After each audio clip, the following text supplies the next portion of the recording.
Bueno, compañeras, compañeros, bienvenidos de nuevo a la tercera mesa, al tercer panel de estas jornadas sobre solidaridad internacional y cooperación al desarrollo. Hoy tenemos un debate muy interesante que, por un lado, pretende plantear cómo incardinar la solidaridad internacional en las políticas de cooperación al desarrollo. Y un segundo objetivo complementario es hablar particularmente de la situación del Sáhara y de la situación de Palestina, ¿no? El pueblo palestino y el pueblo saharaui, para Izquierda Unida, para sus militantes, para sus dirigentes, ha sido siempre dos pueblos muy queridos por muchos motivos, ¿no? Muy queridos por la gran injusticia que ambos pueblos han sufrido por parte de potencias ocupantes como Israel y Marruecos, ¿no? Que siempre se han aliado del lado del imperialismo y siempre han estado secundando a Estados Unidos en la política exterior, pero también por su lucha, por su gran resistencia frente a potencias aparentemente superiores con las que han primero combatido y a las que ahora están resistiendo, ¿no? Yo creo que para este debate tenemos cuatro ponentes estupendos y voy a ir comentando uno a uno. Primero, el actual presidente de Mundubat, Antonio José Montoro, viejo amigo de Fran Pérez, viejo amigo mío. Antonio, digamos que dirige ahora, coordina una de las ONGs más progresistas que hay en España en este momento. Durante mucho tiempo Mundubat ha mantenido una coherencia en sus políticas que yo creo que la hace, digamos, susceptible de estar hoy aquí invitada, ¿no?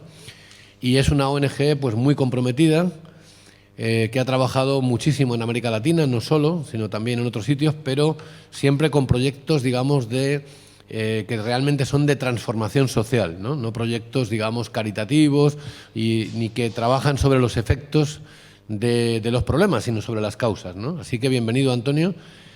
Está también conectado en línea el compañero Abdullah Arabi. Abdullah es un compañero también muy amigo de largo recorrido por España, ha vivido en nuestro país mucho tiempo realizando trabajos en varias comunidades autónomas, como delegado, pues fue delegado en Madrid, ha sido delegado en el País Vasco, en Castilla y León, y en todos los sitios por los que ha pasado ha dejado una huella siempre buenísima, ¿no? Por un lado, como gran trabajador que es, y en segundo lugar, por su afecto, digamos, hacia todo el mundo. Es una persona muy afectuosa, muy cariñosa, muy luchadora, ¿no? Y nos alegra inmensamente Izquierda Unida que hoy esté al frente de la Delegación Nacional del Frente Polisario, ¿no? Y luego los compañeros que tengo aquí al lado, pues otros dos compañeros estupendos. La compañera Jaldía, que es una activista del PC, de Izquierda Unida, militante y además activista pro-Palestina. Ella es palestina, ha pasado temporadas allí, temporadas aquí, y desde aquí yo creo que cada día que pasa está pensando en de qué forma puede su vida contribuir a la lucha palestina, ¿no? Actualmente tienen una asociación de mujeres palestinas que se llama Al-Karama, y bueno, pues en todos esos frentes está ella siempre luchando, ¿no? Y a mi derecha el compañero Manu, compañero de la Comisión Internacional de Izquierda Unida, pero al que yo conocí ya hace muchos años, cuando era sindicalista ferroviario de Comisiones Obreras, por supuesto. También es nuestro sindicato preferente. Manu también lo he conocido pues, cuando era activista primero de OSPAL y después de UNADICUN y de varias ONGs en las que él ha trabajado desinteresadamente siempre, sobre todo por la causa palestina, ¿no? Por la causa palestina, la que él hizo, yo creo que pues una batalla particular, se unió muchísimo a ese pueblo. E incluso vivió también temporadas allí y, bueno, pues él nos puede contar después, ¿no? Pero incluso pues pasó sus malos momentos en algún momento de bombardeo y demás, ¿no? Yo creo que el pueblo español es un pueblo que siente por estas dos causas, por la causa del pueblo palestino, ya no hablo de Izquierda Unida, que por supuesto, pero el pueblo español también os siente muy cercanos, ¿no? Al pueblo palestino, al pueblo saharaui, y hoy se trata un poco de hablar aquí, por un lado, ¿no? De cómo la solidaridad internacional debe formar parte de las políticas de cooperación, un tema, y otro tema de cómo apoyamos desde la cooperación y desde la solidaridad al pueblo palestino y al pueblo saharaui.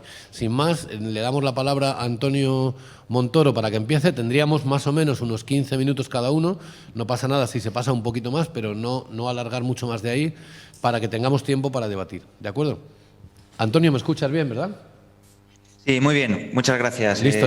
Pues Fran, adelante cuando quieras. ¿Se me escucha bien? Sí, sí, perfectamente. Muy bien, muy bien. Bueno, gracias, Fran, por la presentación y, en primer lugar, pues agradecer tanto a la Fundación Europa de los Ciudadanos como a Izquierda Unida por haber contado con Mundubat a través de mí. Yo solamente una aclaración, soy coordinador general, no presidente, pero bueno, tenemos un órgano colectivo de dirección y de gobierno de la casa. Un saludo a todos los panelistas, a todas las personas que están participando y muy especialmente al compañero Abdullah, con el que tenemos una relación de muchos años y que bueno, pues que en el momento que está viviendo el pueblo saharaui con la reactivación del conflicto armado, pues toda la solidaridad desde la Fundación Mundubat y mía personalmente, que ya sabe que es así. Yo, mi intervención sí que quería centrarla en ese análisis global y cómo eso se traduce en políticas concretas. Y en primer lugar, una puntualización, una aclaración. Es imposible analizar la cooperación sin hacer referencia a la política exterior. Es decir, la cooperación no deja de ser un instrumento, una herramienta de la política exterior de un Estado, en este caso del Estado español, y, por tanto, mi análisis va a ir en ese sentido, en cómo la solidaridad internacional, o como también desde Mundubat y desde otras organizaciones conceptualizamos como solidaridad internacionalista, porque además creemos que eso tiene unos vínculos políticos, ideológicos y teóricos, bueno, pues que troncan con las teorías más sólidas de la izquierda, del marxismo, etcétera, y creemos que ese concepto hay que ponerlo encima de la mesa. Entonces, bueno, cómo esa solidaridad internacional, internacionalista, se ve reflejada en la cooperación y, por tanto, en la política exterior. En primer lugar, ahí sí me gustaría hacer una reflexión sobre cuál va a ser la acción exterior del Estado español en esta legislatura. Y, lamentablemente, a finales de 2020 todavía no está publicada ni se ha compartido cuál va a ser esa estrategia de acción exterior. Ha habido una noticia a principios de noviembre que filtró El País sobre esa nueva estrategia 2023.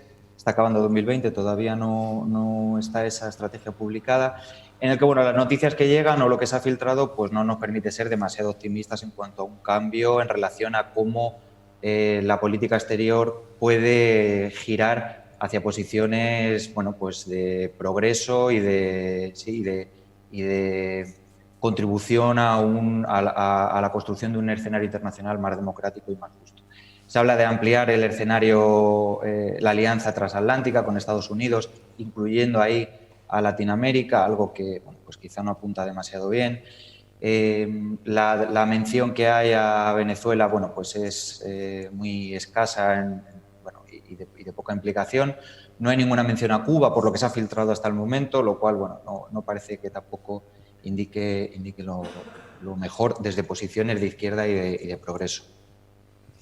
Entonces, a la vista de que no existe esa imagen, esa noticia de cómo va a ser la política exterior del Estado español durante esta legislatura, bueno, no nos queda más que remitirnos a la estrategia de acción exterior actual y que, desgraciadamente, vigente, que es un plan que ya en teoría ya está finalizado, pero que continúa vigente hasta que no haya otro, y que, desgraciadamente, sabemos que las élites políticas y económicas de este país, en cuanto a política exterior, ha sido una de las políticas más estables, de la política pública más estable, como veremos. Yo creo que, obviamente, están basadas en un enfoque teórico realista, del realismo anglosajón, bajo un disfraz multilateralista, sí, de apoyo a Naciones Unidas, etcétera, pero que realmente lo que se busca es la defensa de los intereses de país, además estableciendo una ligazón irrompible entre los intereses del país y los intereses del capital originario de ese país. Una lógica, además, que se basa en que los estados son sujetos racionales, que buscan su propio interés, y en esa lógica, pues todo el ámbito de seguridad, que estabais alguna mención anterior en la ponencia anterior, con todo el tema de migración y refugio, bueno, cómo ese enfoque seguricista pues va primando, desgraciadamente, ¿no? Veremos la nueva estrategia, pero quizá no se produzcan grandes bandazos en ese sentido. Y luego un eje que articula hasta ahora la política exterior en el Estado español, que es la diplomacia económica. Hay muchos objetivos, muchas acciones vinculadas a los derechos humanos, a la cooperación, al multilateralismo, a África, etcétera. Pero digamos que el núcleo que lo articula es la diplomacia económica. Bueno, solamente hay que ver las declaraciones de la última visita de la secretaria de Estado de Asuntos Exteriores, Cristina Gallacha, a Gambia, recientemente, no sé si habrá regresado ya o estará todavía de viaje, en el que, bueno, qué reflexiones ha hecho acerca del apoyo europeo y español a Gambia en relación a los procesos migratorios irregulares que se están dando por esa vía. Hay un objetivo específico que es la defensa de los intereses económicos de España en el exterior. Cuando se habla de España hay que traducir por intereses del capital español, no de los intereses del Estado español en cuanto tal. Y una serie de acciones específicas en ese documento que mencionaba de la Estrategia de Acción Exterior. Y junto a eso, pues el despliegue en Latinoamérica, esa prioridad del espacio iberoamericano, latinoamericano, van cambiando el concepto que se utiliza, está vinculado a ese interés del capital español, en este caso en Latinoamérica. Y ahí los aportes tanto de carácter económico como de peso político puesto en el sistema multilateral de Naciones Unidas y en la participación de la sociedad civil a través de las ONGs, pues es muy escaso, de carácter residual y que no afecta al corpus central de la política exterior española. Y por centrarme en el planteamiento de la ponencia, en cuáles son los desafíos que desde la solidaridad internacionalista tiene para la cooperación exterior, para la política exterior, al fin y al cabo, pues yo he definido como 4 grandes bloques que desde mi punto de vista son importantes. El primero es que la cooperación exterior, informada por la solidaridad internacionalista, se sitúe en el centro de la política exterior. Es decir, hay todo aquello famoso de la marca España, ¿verdad?, que era una operación de marketing para fortalecer el eje de la diplomacia económica. Eso ha sido defendido por gobiernos de derechas y el actual gobierno, que bueno, pues es formado por un partido político que forma parte del establishment, obviamente, el Partido Socialista, y con una coalición de partidos que están a la izquierda y que tienen que dejar su impronta, es que esa marca España adopte la cooperación como su núcleo fundamental. Si la cooperación si la solidaridad internacional se sitúa en el centro de la política exterior, podemos empezar a construir una sociedad internacional democrática y en paz. Es decir, no podemos afrontar el escenario internacional desde un enfoque hobbesiano en el que estamos compitiendo con otros actores por nuestros propios intereses, desde una visión de izquierdas y progresista. Además, este concepto de la cooperación y los valores que implica, pues permite articular intereses legítimos del Estado y, muy en esa línea, fortalecer lo que tiene que ver con coherencia de políticas. Y sobre este tema de coherencia de políticas, a mí sí me gustaría resaltar que está muy vinculado a la Agenda 2030, que es una agenda absolutamente insuficiente, de mínimos, que no propone cambios en favor de las grandes mayorías, sino un enfoque asistencialista puro y duro, pero que marca un mínimo exigible, un suelo ético. Y esa coordinación de la coherencia de políticas está en manos de la segunda vicepresidencia del Gobierno del Estado español, del Ejecutivo, que está en manos de Unidas Podemos. Yo creo que es un espacio privilegiado para poder incidir en esa coherencia de políticas de manera efectiva, es decir, desde el Poder Ejecutivo. Se tienen las competencias y, por tanto, hay que ejercerlas. Hay que explorar, dentro de esta lógica de incorporar la cooperación como centro de la política exterior, ese soft power y dejarse de realpolitik. Las últimas declaraciones de la ministra de Exteriores, de González Laya, pues en este sentido, en relación a la realpolitik, pues son por lo menos condenables. Situar la cooperación nos permite poner el derecho internacional en el centro de la acción exterior del Estado español. Tenemos un ejemplo muy claro que, aparte, hay como varias causas muy simbólicas, ¿no?, para la la izquierda en el Estado español, la causa saharaui, la causa palestina y Cuba, por supuesto. Y defender el derecho internacional solo nos puede llevar a defender el fin del bloqueo, que además en una lógica de largo plazo, incluso hasta los intereses del gran capital deberían confluir, porque el fin del bloqueo permitiría una actividad económica normalizada de la República de Cuba. Y al fin y al cabo, poner la cooperación en el centro nos permitiría priorizar los derechos de los pueblos frente a los intereses del gran capital. Y aquí hay pues, varias cuestiones. Una es, hay que llevar a cabo una reforma en profundidad de todos los instrumentos de cooperación financiera. Porque no es cooperación financiera, aunque se contabiliza así, aunque estemos a la cola en ayuda oficial al desarrollo en la Unión Europea, solo por delante de Hungría, Rumanía, es decir, pues países, como sabemos, con una vocación europeísta y de solidaridad, pues bastante discutible. Estos instrumentos, como el Fonprode, para lo único que sirven es para generar flujos de financiación hacia las empresas españolas en ese afán de internacionalización que se marca como objetivo a la estrategia de acción exterior. Y esta es la realidad. Los instrumentos de cooperación financiera no sirven para otra cosa. Se está condicionando los mecanismos de condonación de deuda a mecanismos de ayuda condicionada, de obras de infraestructura que tienen que protagonizar empresas españolas. Es decir, todo sigue en esa misma lógica. Y algunos ejemplos muy claros. Y yo sí quería poner 4 o 5 de cuestiones que están pasando hoy y que desde el Poder Ejecutivo en el Estado español se tendrían que corregir. Una es el tema Palestina, la empresa CAF y la construcción del tranvía en Jerusalén Este, vulnerando cualquier acuerdo internacional previo. La participación de Indra en la venta de armamento a Marruecos que se usa para la represión del pueblo saharaui en el Sáhara Occidental. Indra con una participación del 18% de la SEPI. Esto es una anomalía que desde el Consejo de Ministros hay que resolver.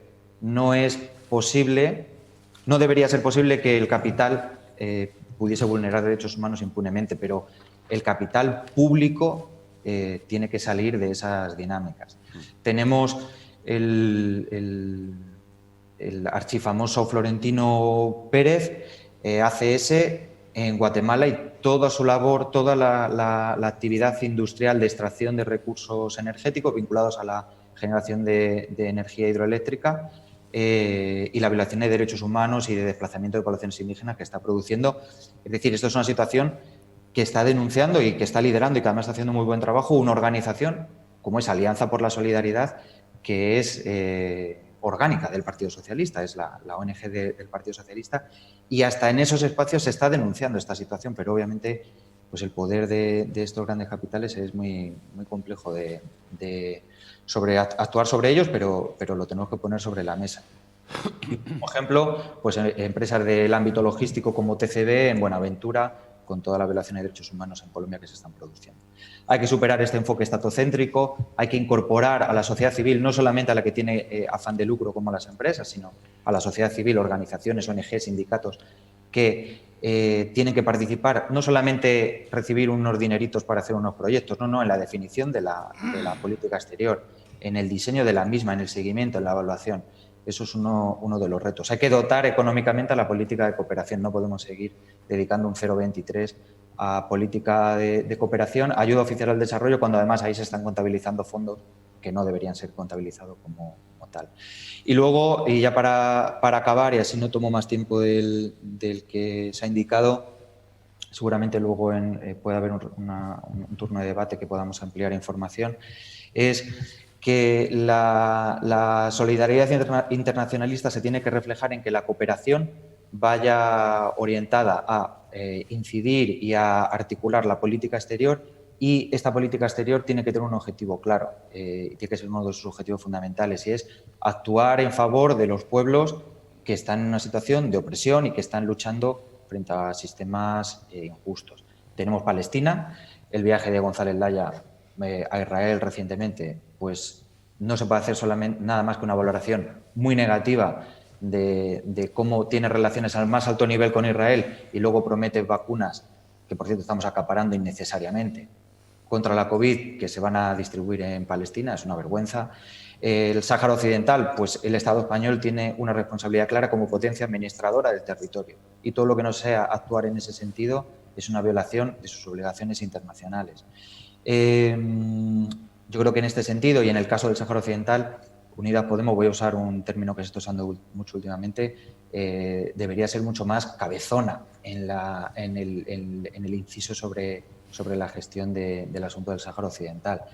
En Latinoamérica la acción de la cooperación se tiene que basar en el respeto de los procesos sociales y políticos que se dan en los países de Cuba, Venezuela, pero tenemos el ejemplo de Bolivia, en el que hubo sí una diplomacia no pública, por lo menos de apoyo a líderes para que no fuesen asesinados, torturados, etcétera, pero que públicamente no hubo una condena del golpe de Estado como tal. Y en África, y ya con esto acabo, abandonar, por supuesto, el enfoque seguricista, no parece que vaya por ahí a raíz de la visita reciente de la secretaria de Estado, pero hay que abandonar esa política y luego poner en marcha y actuar contra los mecanismos neocoloniales de opresión que se dan en relación al continente africano, como es el mecanismo de la deuda, como es el mecanismo de robo de cerebros o como es el mecanismo de la depredación de los recursos naturales, que es un hecho que se está haciendo y que tanto las empresas como el Estado español, pues directa o indirectamente, están participando. Bueno, esos son las pinceladas que me parecía interesante mencionar. Creo que me he ajustado a esos 15 minutitos y bueno, luego si hay alguna pregunta, pues se puede intentar ampliar. Como decía, muchas gracias a la organización y bueno, pues seguimos. Qué ricasco.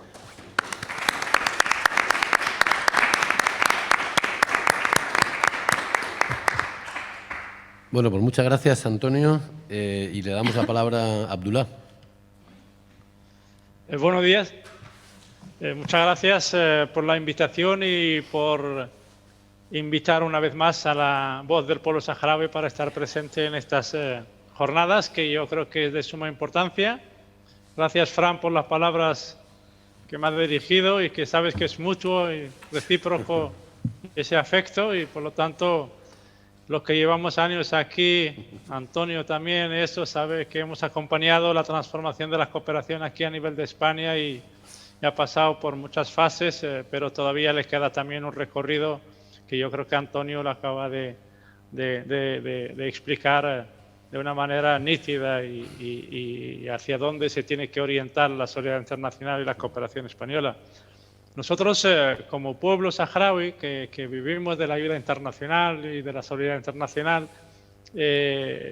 sabemos que vamos a seguir necesitando esta cooperación. Es una cooperación que es necesaria mientras no se resuelve la situación del pueblo saharaui. Pero no concebimos la cooperación y la solidaridad como algo que pueda sustituir la parte política, que lamentablemente algunas veces es lo que se intenta hacer. En vez de tener unos posicionamientos claros con respecto a las exigencias y el compromiso de los gobiernos de España, pues intentan siempre decirnos, pero somos los que más cooperamos y la cooperación con el pueblo saharaui es una prioridad.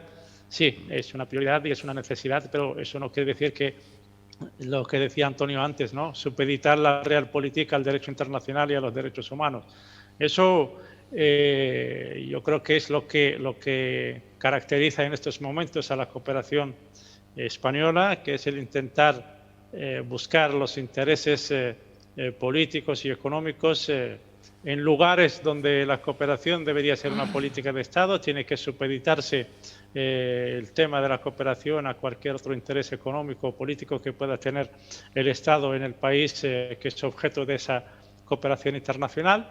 Lo hemos visto en temas tan sensibles como es el flujo migratorio, como la cooperación en materia de seguridad. La cooperación muchas veces pues, se hace ignorando algunos parámetros que son necesarios en la cooperación. No se puede tener convenios y acuerdos con países en el que se vulnera de una manera descarada el tema de los derechos humanos. Hay que ser exigentes en eso y tratar siempre de exigir contrapartidas en esos países, el caso de Marruecos, el caso de Israel, el caso del pueblo palestino, son casos realmente en el que las violaciones son flagrantes y no se puede intentar siempre la búsqueda de esos intereses económicos en detrimento de esos derechos humanos y del derecho internacional. Yo creo que ejemplos sobran. Nosotros, evidentemente, tenemos una población que es refugiada y que vive en unos campamentos en Argelia y vive de la ayuda internacional. Este mecanismo del uso de la cooperación por la política exterior española no es solo achacable a lo que es el Estado español. También hay algunas ONGs que muchas veces, en aras de garantizar la continuidad de sus proyectos, no tienen una implicación política en casos de derecho internacional. Y aprovecho para agradecer a Mondobat y a Antonio que está aquí, no porque sino que es una realidad que hay ONGs que tienen un posicionamiento político, que es una cuestión de derecho internacional y la cooperación es el resultado de una violación de ese derecho internacional y por lo tanto es necesario seguir haciendo esa cooperación, pero también posicionarse al lado del derecho internacional y denunciar las violaciones de los derechos humanos. Y algunas ONGs, pues en aras de que solo hago ayuda humanitaria, no voy más allá. Y eso también se tiene que cambiar. Las ONGs son asociaciones y organizaciones que tienen que implicarse en el cambio y transformación de la sociedad y de la política y sobre todo de la cooperación. La cooperación no se puede ser objeto de unos intereses económicos y de los objetivos del capital, ¿no? que al final es como voy a invertir aquí, pero a cambio voy a intentar maquillar ese saqueo o esa situación neocolonial pues mediante unos proyectos de ayuda humanitaria y de ayuda al desarrollo, y para ello utilizo a una ONG afín que no va a ir más allá de las exigencias de la cooperación y exigir una situación, un posicionamiento político. Y es hora de reconocer también a esas organizaciones no gubernamentales que acompañan a los pueblos más necesitados, en este caso el pueblo saharaui, pero también posicionándose a favor del derecho internacional y de los derechos humanos.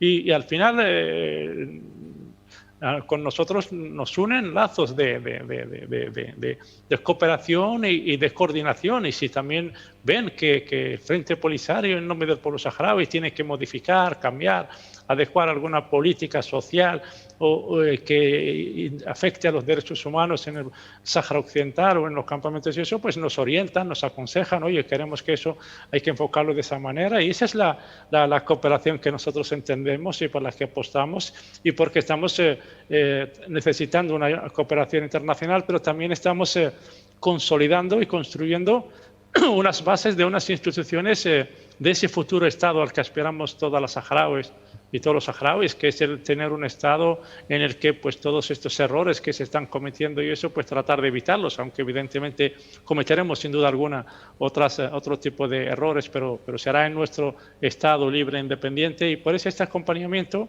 no solo en la cooperación internacional, sino también lo hemos visto en la solidaridad internacional. El pueblo saharaui goza de un movimiento solidario enorme, creo que uno de los mejor estructurados y organizados a nivel mundial, y nunca tiene también ninguna consideración por parte de los distintos gobiernos de España. Siempre es un movimiento de solidaridad que se moviliza, pero nunca llega a ser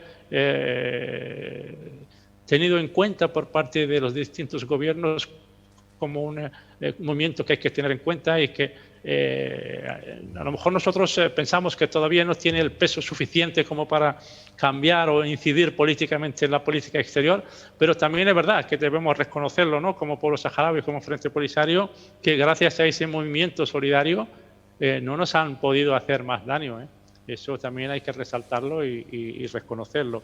Por lo tanto, nos llama mucho la atención que en aras de garantizar unos intereses económicos con Marruecos, en aras de garantizar una política de buena vecindad y de entendimiento con Marruecos, pues hay que pasar de puntillas pues, este movimiento solidario, decirnos a nosotros es que en cooperación España está aportando. Pues realmente si vamos a los datos no es nada comparado con la cooperación también que recibe Marruecos. Los compañeros y compañeras que trabajan con nosotros a nivel del Congreso, de los diputados, a nivel de la agencia, saben que la cantidad que recibe el pueblo saharaui es muy mínima todavía, y no ha ido conociendo una reducción realmente llamativa. Todo eso por la presión que ejerce Marruecos sobre esas relaciones bilaterales. Nosotros aún así vamos a seguir apostando por intentar que esa cooperación, acompañados evidentemente por las asociaciones, entidades y organizaciones que trabajan con nosotros sobre el terreno, de seguir apostando para que la cooperación pues realmente se traduce en esto, ¿no?, que estamos reclamando, que sea un reflejo de la política exterior, pero esa política exterior no tiene que supeditar la búsqueda de los intereses económicos en detrimento de los derechos humanos y del derecho internacional. Creo que vamos a seguir trabajando en eso. Coincido con Antonio en que a corto plazo, por lo menos, no se vislumbra una orientación política hacia este sentido, pero confiamos en que esta es la mejor legislatura si realmente se quiere apostar por algún cambio que realmente sitúe a la cooperación española como un instrumento realmente que sitúa los objetivos del desarrollo sostenible pues acorde, ¿no?, a las exigencias de las sociedades en estos momentos, y sobre todo que pueda llevar de una vez por todas y situar a las personas por encima de la realpolitik y de los intereses económicos, porque realmente hasta ahora intentan tergiversar, ¿no?, los objetivos y eso, y en aras de garantizar unos intereses económicos pues intentan utilizar la cooperación como una forma de maquillar y de ocultar los verdaderos intereses de la acción, que es realmente económicos y a favor de las empresas y a favor del capital, que nosotros sabemos que no es fácil cambiarlo, pero yo creo que también en la solidaridad internacional, la presión social tienen que seguir realizando su papel, y desde luego es la única manera de lograr que la cooperación en la política exterior pues recoja estas inquietudes.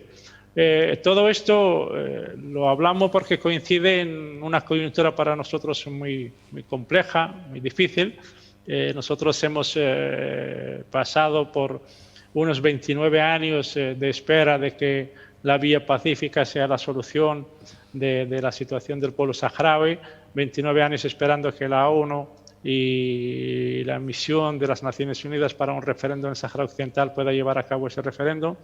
Esto no ha sido posible por una sencilla razón, que Marruecos lo ha impedido y la comunidad internacional ha mirado hacia otro lado. O sea que esta es la realidad, la que explica que durante estos 29 años han tratado de imponer el status quo del Sáhara Occidental, que es la ocupación ilegal de nuestro país por parte de Marruecos. Marruecos ha intentado imponer el hecho consumado de que las potencias occidentales le reconozcan su ocupación ilegal del territorio, y mientras tanto lo ha hecho también saqueando nuestros recursos naturales. No hay que olvidar que los recursos naturales del Sáhara los saquea Marruecos, negocia con ellos, con esos países, entre ellos España, que nosotros queremos que utilicen la cooperación como una política realmente que antepone las personas a los intereses económicos. Evidentemente, solo el caso del Sáhara Occidental puede evidenciar que esto es lejos de suceder. También utiliza muchos elementos de presión, la inmigración, la seguridad en materia de cooperación de seguridad, de Ceuta y Melilla. Por lo tanto, ha diseñado una política de chantaje, de manipulación, que todos los gobiernos que ha habido en España hasta ahora han accedido a esa política y esa campaña por parte de Marruecos. El actual gobierno nosotros lo hemos recibido con esperanza y con también un voto de confianza, como siempre hemos hecho con los distintos gobiernos, pero este para nosotros era un gobierno especial y lo sigue siendo. Entonces tenemos un año de valoración, es un año atípico, caracterizado por una pandemia, caracterizado por una situación también de la política nacional española caracterizada por una situación muy bronca. La actividad parlamentaria no ha sido también constante por el tema de las restricciones sanitarias y hemos dado este tiempo razonable, ¿no?, para que esta coalición también cuaje y pueda empezar a aplicar sus iniciativas parlamentarias. Ya tenemos el intergrupo constituido a nivel del Congreso de los Diputados y estamos trabajando. Hemos trabajado algunas iniciativas a nivel de las negociaciones dentro de los presupuestos generales del Estado para intentar aumentar la cooperación hacia el pueblo saharaui. Tenemos compromiso de que se pueda aumentar algo durante esta legislatura. Es un compromiso, todavía tenemos que ver si se cumple o no.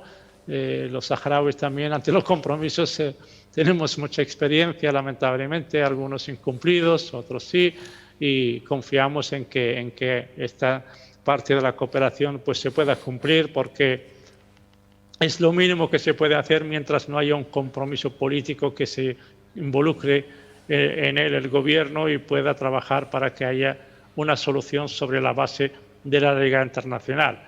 Evidentemente esta coalición, pues como ha dicho también Antonio, para nosotros Unidas Podemos tiene un compromiso tradicional, de cercanía, claro, nítido y creo que están actuando en consecuencia. No es fácil, entendemos que no es fácil manejar la política dentro de la coalición, primero por la fuerza que supone la presencia de Unidas Podemos, segundo por los intereses económicos, tercero por la política de Estado que existe hacia Marruecos a nivel de los partidos que se han alternado en el gobierno, el Partido Socialista y el Partido Popular. Entendemos que es un momento complicado pero decisivo y estamos ante la historia.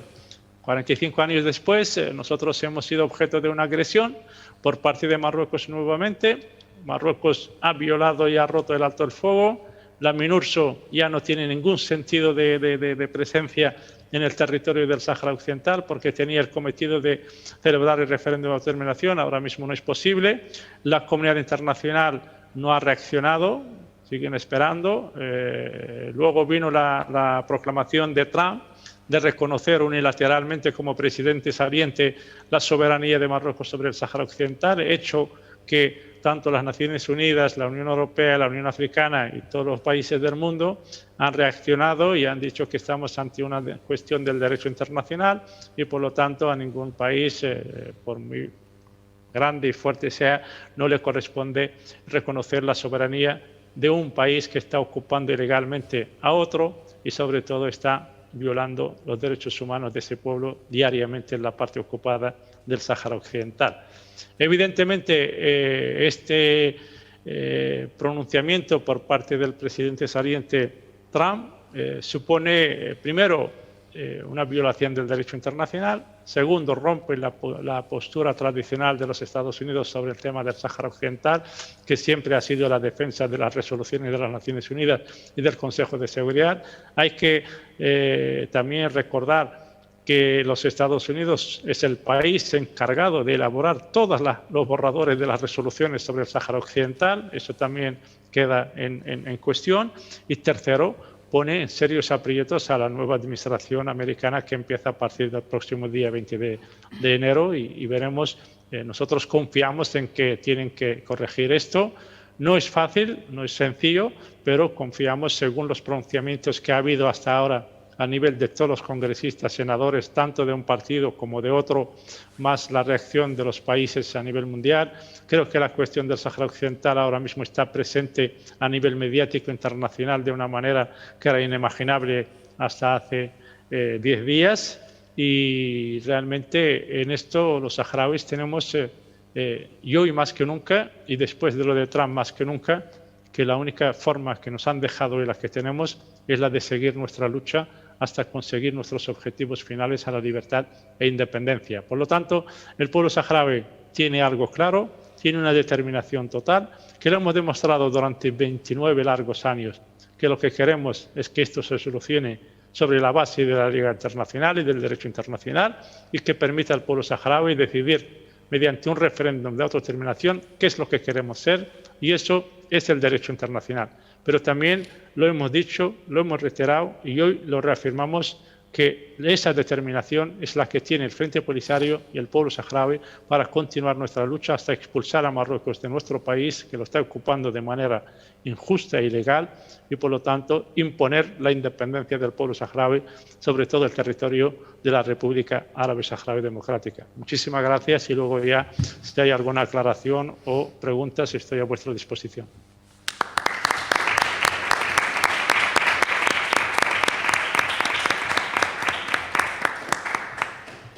Bueno, pues muchas gracias por respetar el tiempo también, Abdullah. Le damos la palabra a Jaldía. Bueno, muy buenos días a todas y a todos. Muchas gracias a Izquierda Unida, a las compañeras por organizar este acto. La verdad es que es muy necesario este debate siempre entre las organizaciones y la sociedad civil, y que se escuche, que se sepa qué es lo que está haciendo, y por otro lado se escuche a los pueblos qué necesidades tienen y qué es lo que exigen.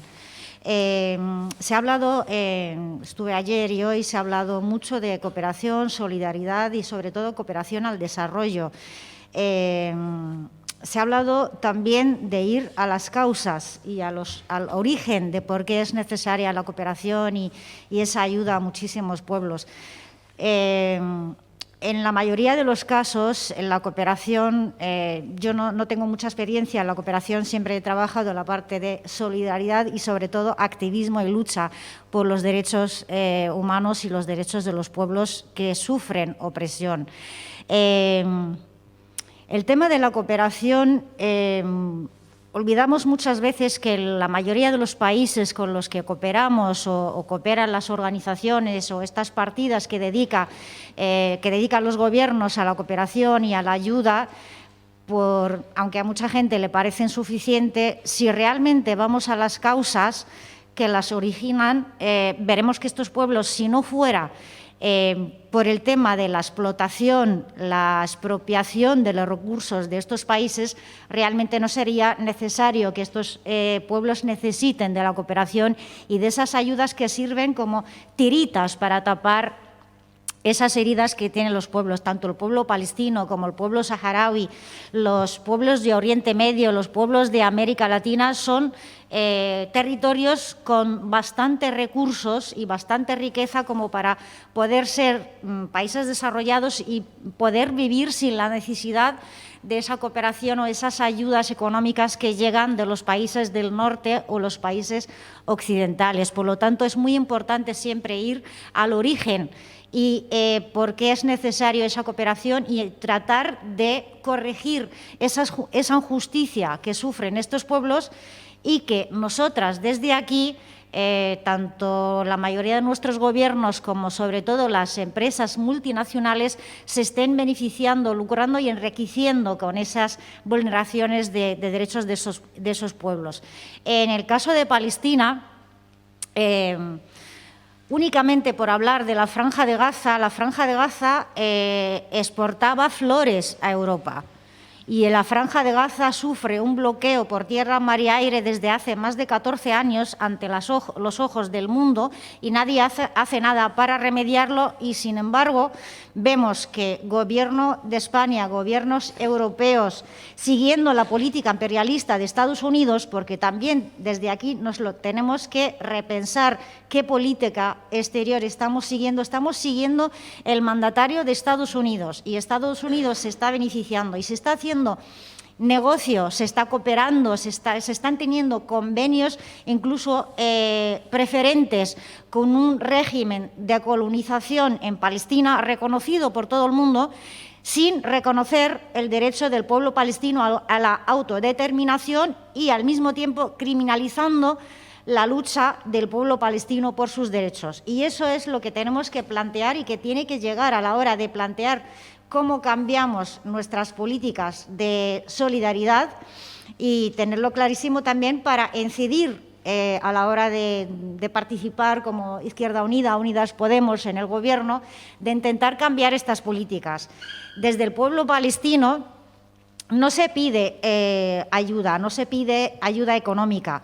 Se pide dejar de apoyar a ese régimen que está oprimiendo a la población palestina. Se pide dejar de lucrarse empresas españolas, como ha nombrado Antonio, la empresa vasca, CAF, empresas multinacionales que operan aquí en el Estado español, como es AXA, como es la multinacional HP, como es Booking, por ejemplo, o Airbnb, empresas que tienen sedes aquí en España y que están trabajando en España y que, sin embargo, están lucrándose de la vulneración de derechos humanos palestinos, enriqueciéndose y haciendo más grande a ese monstruo que sigue oprimiendo y colonizando Palestina.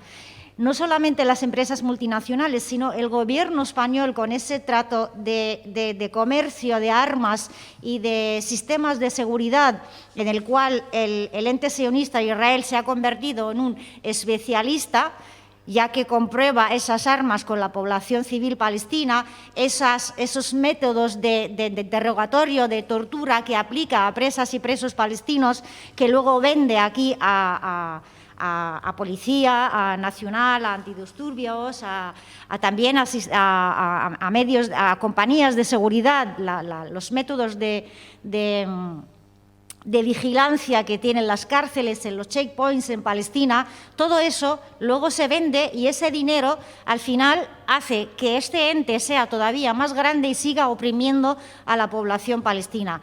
Esa cooperación que llega a Palestina, al final todo ese dinero acaba en las arcas de Israel. El dinero que mandan las ONGs a Palestina, porque gracias a los acuerdos del Convenio de París, los acuerdos de Oslo, Israel, cualquier producto que tienen que ver los palestinos, tienen que comprarlo a través de Israel. Todo dinero que llega a Palestina tiene que pasar por los bancos de Israel y son ellos los que controlan a quién se lo dan y cómo se lo dan. Esa cooperación o esa financiación a las ONGs que están operando en Palestina y que están intentando hacer un desarrollo en la sociedad palestina es una cooperación o una financiación condicionada. Cualquier ONG que sobre todo a través de la Unión Europea, que quiera recibir financiamiento, tiene que firmar unos acuerdos y unas condiciones de no participar en movimientos no violentos, como es el BDS, de no hablar de resistencia, de no hacer ningún acto, ni siquiera actos no violentos en la calle, de protestar contra las ejecuciones de niños en la calle, los checkpoints, el maltrato que sufre la población palestina por los soldados. Ni siquiera si eres una persona que sales en las manifestaciones no puedes recibir financiación de la Unión Europea, porque esa financiación está condicionada. Y por eso es más importante tener eso en cuenta que decir vamos a destinar tal partida a cooperar en Palestina o a dar dinero a tal o cual organización. Es muy importante responder al llamado de la población palestina al BDS, boicot, desinversión y sanciones, no solamente desde la sociedad civil, que sabemos que en la sociedad civil hay mucha solidaridad con Palestina y hay mucho apoyo al movimiento BDS, pero también es muy necesario tener ese respaldo desde las instituciones, las empresas, los partidos, los sindicatos, ya que hemos hablado de comisiones obreras.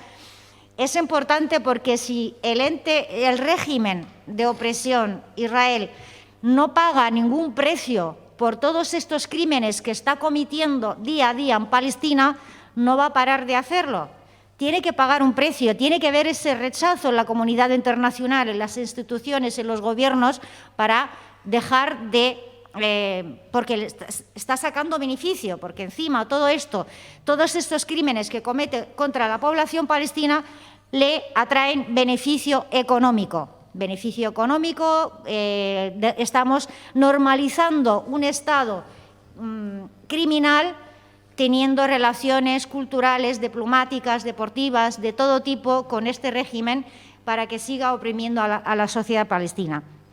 Desde aquí también quiero anunciar que la sociedad palestina ya que Madrid en el 91 ha acogido esa conferencia de paz que todos teníamos esperanzas de que iba a traer paz a Palestina y 30 años después ya es comprobable que no ha traído paz, sino al revés, ha traído ganancias para el ente de ocupación, y mientras la población palestina ha seguido perdiendo derechos, territorios, más anexiones, más expulsión de la población palestina, porque el éxodo o la explosión de la población civil palestina no ocurrió en el 48 y dejó de ocurrir. Sigue ocurriendo día a día mientras el ente sionista está haciéndole la vida imposible a los palestinas y palestinos en su tierra. Por lo tanto, sigue expulsando y sigue haciendo que la gente no pueda vivir en su tierra. Esa conferencia de paz que ha acogido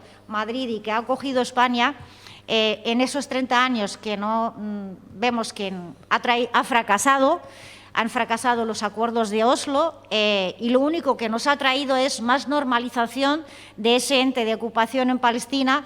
Nos ha traído una autoridad corrupta que lo que hace es seguir oprimiendo a la población palestina y trabajar a las órdenes del ocupante, y ha dividido la sociedad, la población palestina tanto geográficamente como socialmente como políticamente, y ha hecho que la población palestina, que lleva heroicamente más de 100 años en lucha contra la ocupación, primero la inglesa y luego la sionista, se haya desfragmentado. El año que viene, la sociedad palestina, la sociedad civil, las activistas, la gente que trabajamos en esa lucha, tenemos pensado unirnos desde todas partes del mundo para afirmar nuestra lucha, nuestra identidad, para tener un contacto y repensar juntas qué es lo que queremos hacer, cómo queremos luchar.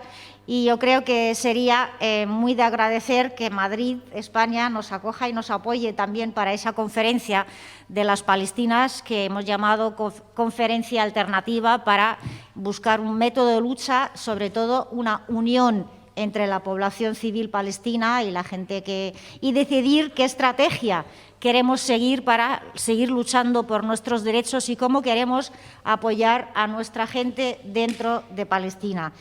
Yo creo que teniendo a mano aquí que sabe mucho sobre Palestina y lo que ocurre, le voy a dejar la palabra, y luego si hay alguna pregunta más, pues la contestaré gustosamente. Muchas gracias.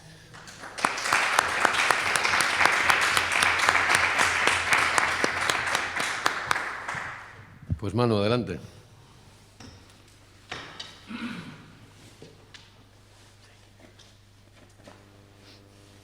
Bueno, buenas tardes ya a todas y todos.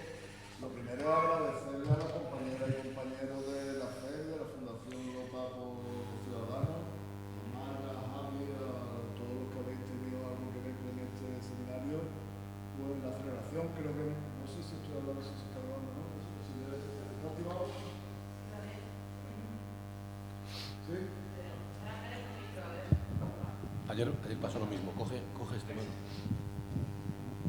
Sí.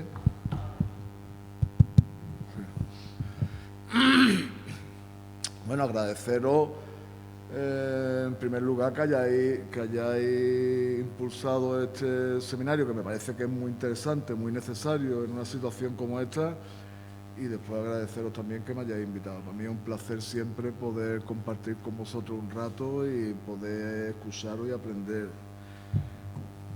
Quiero también agradecer y felicitar el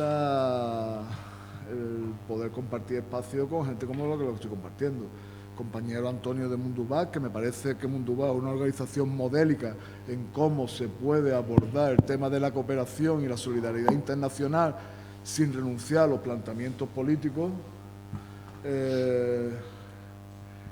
La presencia de mi hermano Abdullah, representante del Frente Polisario, en un momento como el actual, en el que, a pesar del silencio que quieran llevar a cabo los grandes medios, que desde luego no están al servicio de la información ni de la comunicación, sino en la defensa de los intereses de los propietarios y de las grandes corporaciones, mi hermana Jardía, a la que tanto quiero, y Fran Pérez, responsable de Internacional de Izquierda Unida, pero también quiero decir, porque creo que es justo que se diga, que aquí tenemos representación de otras organizaciones. Tenemos aquí a la presidenta o copresidenta de UNADICUM y algunos otros activistas de UNADICUM.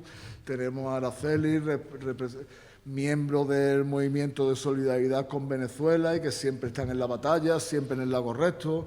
Tenemos por aquí a la responsable europea de la Revolución Ciudadana, que está por allá arriba. O sea, digamos que tenemos un marco muy interesante en el que me habéis hecho renunciar de entrada a lo que me considero que era una crueldad innecesaria, que era soltaros un ladrillazo que traía aquí una ponencia, que me parece que esto es más bien para soltárselo a gente a la que se le tenga poco cariño que a gente como vosotros, ¿no? Entonces, lo que voy a hacer es resumiros brevemente, porque además es que muchos de los planteamientos que traía aquí lo han expuesto ya los compañeros y compañeras que han intervenido anteriormente.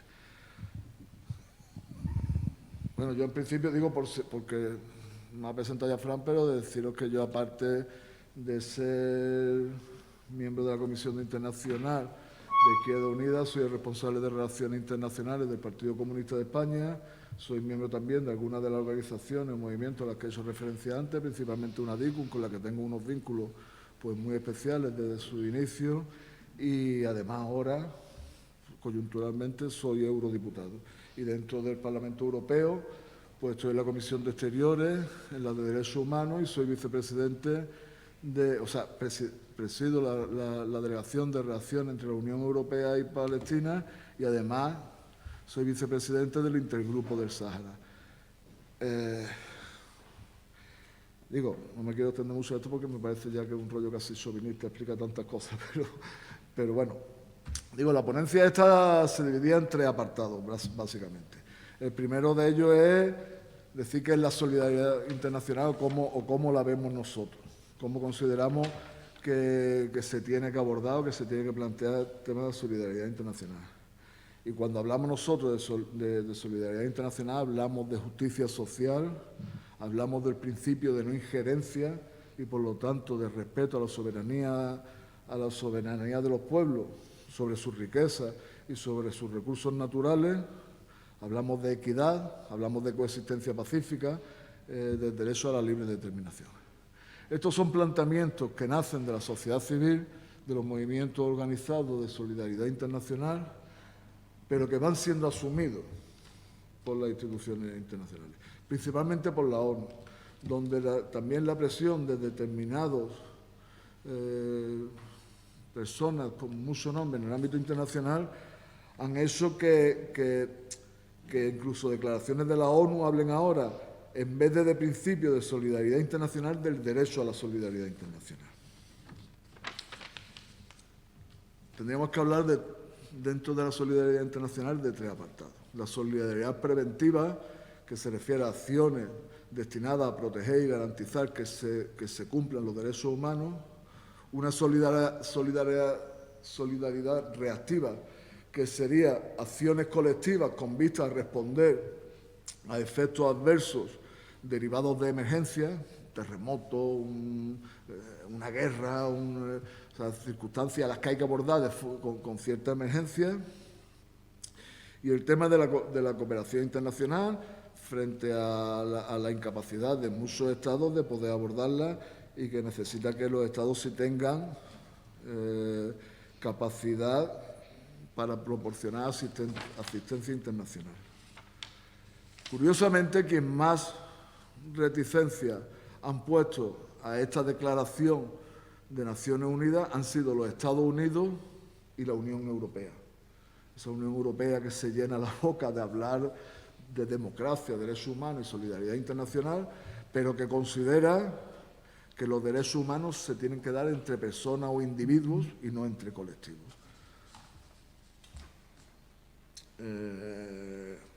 Luego, el segundo apartado de la ponencia pues viene a enfocarse en los temas que se han hablado previamente, en cuestiones que nos resultan muy preocupantes de cómo se está planteando la cooperación internacional, con la hipocresía que se está planteando y los efectos que están teniendo.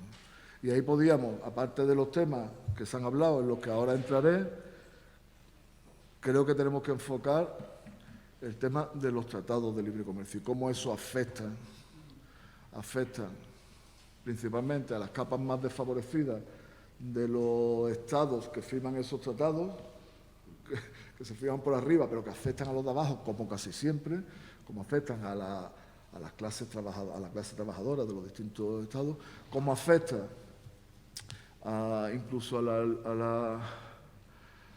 la lucha contra el calentamiento global, la lucha por una economía sostenible, y cómo afecta principalmente a la soberanía de los pueblos, con instrumentos perversos que tienen, como son esos tribunales de arbitraje privados, que al final se ponen por encima incluso de los tribunales de justicia de los pueblos. O sea, esos tribunales privados de arbitraje, fruto de esos acuerdos de libre comercio que se firman, hacen que se pueda atentar contra leyes, contra el poder jurídico, incluso contra el poder judicial de los Estados miembros. Y aquí pondría algún ejemplo que tengo por aquí, como la propia España ha sido denunciada 21 veces y condenada 18 por esos tribunales de arbitraje por haber tomado medidas que rebajaban, por ejemplo, el precio de la energía. Y eso atentaba contra acuerdos que se habían firmado antes, y esos tribunales, que no son tribunales, sino marcos de arbitraje privados, son capaces de condenar a España por legislar y por hacer cumplir su propia ley. Luego aterrizar en lo que de algún modo es mi libro, ¿no? Que es el tema de la solidaridad internacional, el tema de Palestina, el tema del Sáhara, el tema de qué es lo que hace la Unión Europea y los Estados miembros, entre otros el nuestro. La Unión Europea prioriza los intereses comerciales y económicos sobre los derechos humanos. Y hace que, por ejemplo, ahora que estamos hablando del Sáhara, pues salga el señor Borrell y, por lo tanto, la señora Laya, no sé cómo se llama la ministra, Laya o González Laya, salgan diciendo que es absolutamente necesario garantizar el libre tránsito de mercancías, de personas no, sino de mercancías. Y por lo tanto, en vez de condenar a Marruecos, que es quien vulnera acuerdos y quien vulnera el derecho internacional abriendo el paso de Guerguerá, algo absolutamente ilegal y que va en contra de los acuerdos del 91, pues lo que hace es felicitar que se abra ese paso e implícitamente condenar que el pueblo saharaui reivindique que se cumplan los acuerdos. Y pone como un bien absoluto a priorizar el libre tránsito, y considera que el objetivo de los acuerdos es el alto el fuego, cuando los objetivos no son el alto el fuego. El alto el fuego no es un objetivo. El alto el fuego es un instrumento para poder llegar al objetivo real de esos acuerdos, que es el referéndum de autodeterminación, en donde el pueblo saharaui real, no el que quiere montar Marruecos de forma artificial, llenando el Sáhara de colonos, pueda decidir si tiene que ser independiente o tiene que formar parte de Marruecos. Ese es el objetivo. Eso no se está cumpliendo y la comunidad internacional está mirando para otro lado. Cuestiones que nos resultan preocupantes en el ámbito de la política exterior, porque yo hablaría más que de cooperación internacional propiamente, de política exterior. Que nosotros tengamos, la Unión Europea tiene un acuerdo de asociación con el régimen israelí, cuyo título segundo habla de que ese acuerdo se basa sobre el respeto a los derechos humanos por las dos partes firmantes. Israel vulnera de forma sistemática y diaria los derechos humanos del pueblo palestino, y cada vez que exigimos que se aplique ese título segundo, pues el representante de turno de la Unión Europea silba para arriba y mira para otro lado. Y permite que empresas europeas, ponemos el caso de CAF, pero podríamos poner muchos más, pero digo, el tema de CAF es grave, participen de la construcción de un tranvía en territorio ocupado ilegalmente y no se tome ningún tipo de sanción contra eso. Permitimos que se comercialice en la Unión Europea con productos robados al pueblo palestino en asentamientos ilegales,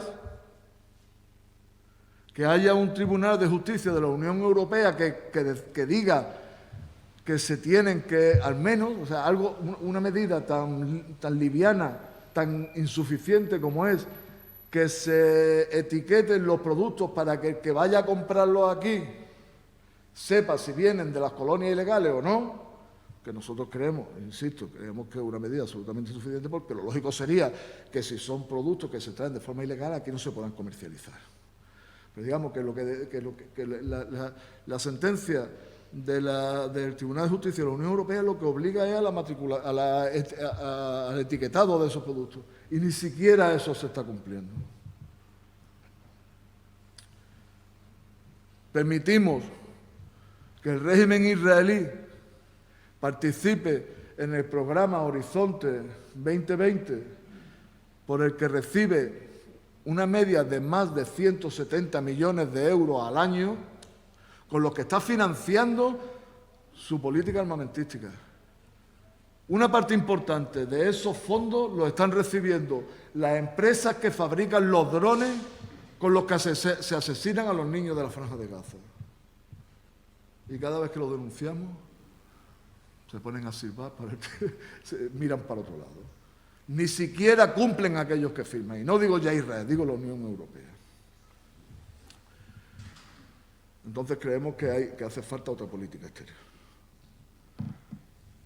Tenemos una Unión Europea que permite la venta de armas de sus Estados miembros a regímenes criminales como son el de Arabia Saudí o el de Emiratos Árabes, que están utilizando esas armas para masacrar a la población yemení, entre otras. Pero no solo se permite la venta de armas, se permite que navieras saudíes y buques de carga saudíes como el Bahri, que viene a puertos españoles para llevar esas armas con las que van a asesinar a la población civil yemení, no solo que paren en puertos españoles para cargar las armas, sino que lo hagan poniendo en peligro la seguridad marítima. Se le permite a este buque entrar con los geolocalizadores apagados, porque están habiendo movilizaciones, digo, en Euskadi han habido tremendas movilizaciones impidiendo que se cargaran eso, y al final lo que se ha sancionado a aquellos que lo han impedido. No recuerdo ahora mismo el nombre, recuerdo un bombero que se negó a cargar eso y que lo suspendieron de empleo. Entonces, para que no tengan ese tipo de movilización y ese tipo de rechazo, se le permite entrar falsificando la hoja de ruta, una hoja de ruta que indica que va a parar en el puerto de Alejandría o en el puerto de Turquía, y te aparecen en el puerto de Motril, en Sagunto o en Santurce. Insisto, no solo ya tenemos que denunciar que carguen armas que van a asesinar a población civil, sino el que ponen en peligro la seguridad marítima, permitiéndole que entren de forma oculta aquí, con el riesgo que tienen de que pueda otro barco, que no tenga por qué saber que eso es así, chocar con este. Tenemos casos como el de Colombia, en el que cada día podemos ver en las noticias, ya es que ni siquiera nos llama la atención, porque, insisto, es cada día, se asesina a líderes o lideresas sociales, a excombatientes, a defensores de los derechos humanos, incluso a firmantes de los acuerdos de paz. Y ahí no veréis ninguna crítica desde la Unión Europea. No veréis ninguna condena, no veréis sanciones. A quien sí se le impone sanciones en cada pleno del Parlamento es al gobierno venezolano, y no solo al gobierno venezolano. Incluso a la oposición venezolana, que no es lo suficientemente agresiva respecto al gobierno y que le retira el apoyo al títere ese que se han montado de Guaidó, al que resulta que reconocemos porque nos lo manda el inquilino de la Casa Blanca. Entonces, le imponen sanciones no solo al gobierno legítimo de Venezuela y asfixian a su población, llevándolo a una guerra económica y a un asedio medieval que lo está masacrando, sino que le imponen sanciones a los representantes de la oposición que les retiran el apoyo al títere de turno. Digamos, podríamos poner muchos ejemplos de eso, pero al final os voy a cansar más que si leyera esto. Entonces, si os parece, la ponencia se la paso a Marga o a Javi, la colgáis si lo veis oportuno y ya está. Pero tenemos que ver qué hacer. No es fácil nunca saber qué hacer. Y sobre todo, no tenemos los medios para hacer lo que tendríamos que hacer. Tenemos que ser conscientes de las limitaciones que tenemos y qué es lo que tenemos enfrente. Así hay cosas que están a nuestro alcance. Es básica la política de alianza.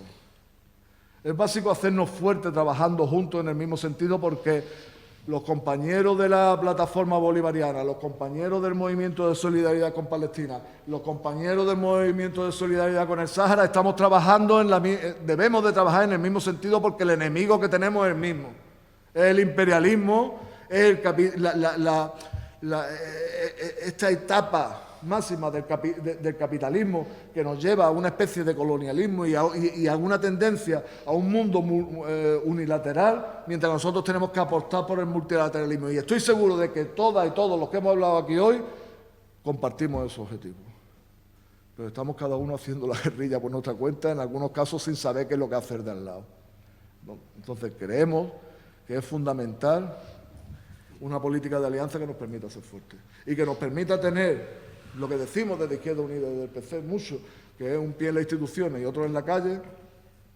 Eso no se tiene que quedar una frase hecha, eso tenemos que darle forma. Nosotros no somos nadie, nosotros no podemos hacer nada para combatir esta vergonzosa política migratoria. Digo, no me he detenido en eso porque imagino que los compañeros y compañeras que han hablado en el panel anterior lo habrán extendido, pero es una locura, es una barbaridad que se nos presente un pacto migratorio en el que se condena a enviar a gente que viene aquí huyendo de guerras, de hambruna o de sequía, que en la inmensa mayoría de los casos provocamos nosotros, y que las políticas de control de fronteras que hacen que muchos de ellos terminen en esa gran fosa común en la que se ha convertido el Mediterráneo, esté pagada con fondos de cooperación. Una parte importante de los fondos de cooperación de la Unión Europea van para parar a los migrantes que vienen aquí. Nosotros no sabemos qué es lo que queremos y sabemos qué es lo que queremos hacer, pero no tenemos fuerza para hacerlo si no contamos con una movilización, si no contamos con que los movimientos sociales, con que la sociedad civil, con que las organizaciones sean capaces de abrir ese debate. Y nosotros entonces tendremos fuerza para intentar hacer algo en las instituciones. Si no es así, nos quedaremos en una especie de pepito grillo en que estamos todo el día ahí dando una sensación de cenizo, de que nos oponemos a todo, que nos parece todo mal, pero si no tenemos capacidad de movilización en la sociedad, no podremos hacer nada. Entonces yo creo que todo pasa, o todo, quizás la política de alianza no sea suficiente, pero sí es imprescindible para poder aspirar a cambiar algo. Entonces, os invito a que sea así. No sé si al final me he cedido del tiempo o no era mi intención, pero muchísimas gracias por vuestra atención y ahora quedo a la espera de que si queréis hacer alguna pregunta o alguna aclaración. Muchas gracias.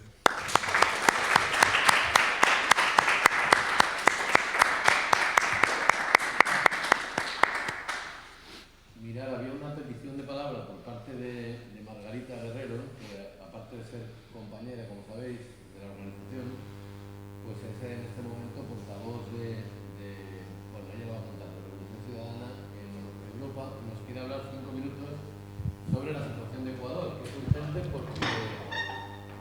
urgente porque hay elecciones muy pronto y se está jugando mucho ahí. Se me ha oído, ¿no?